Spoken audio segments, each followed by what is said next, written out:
Here we're going to be going over a unilateral swimmer's hover, which we're going to be doing in a tripedal position. But before we get to that, we're going to actually just go over the technique from this kneeling position, that way you understand what to do with your shoulder when you get into that tripedal position, okay? So you're going to start with your hand behind your head and your elbow pointed forward. So I'll actually go this direction so you can see. And from here, you're going to start by driving your elbow back. So we're going into scapular retraction.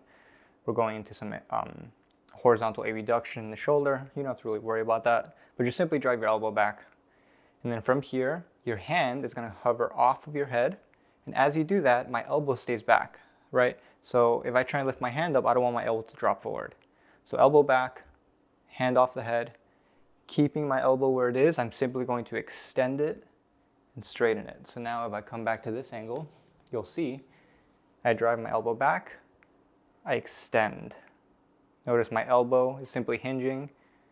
From there, I'm going to reach towards the wall behind me. And when I get to this T position, I'm going to rotate my thumb down towards the floor. And as I do that, I'm going to reach back even further. You'll notice range of motion increase here. So your hand's going to be able to go further back. Okay?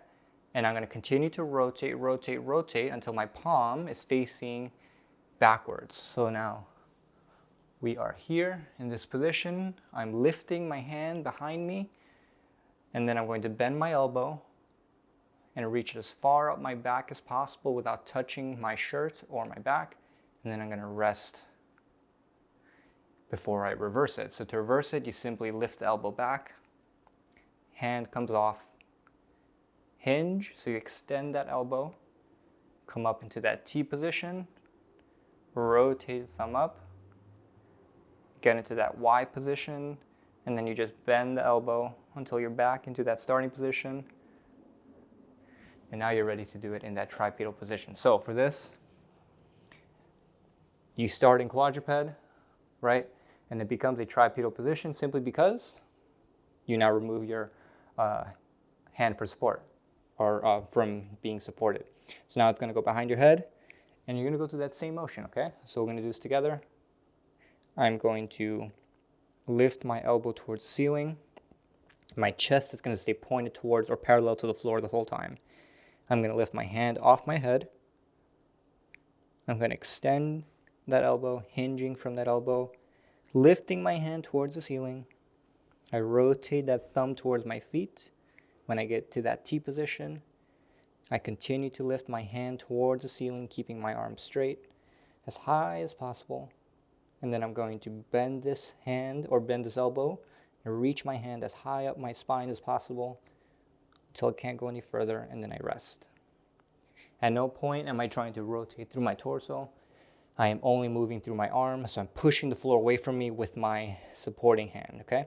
And then I'm going to lift my elbow towards the ceiling, lift my hand off my back, extend this elbow, continue to reach this hand up, come up into this T position as you slowly pivot the thumb towards your head, lift, rise towards the ceiling as you come to that Y position, bend that elbow,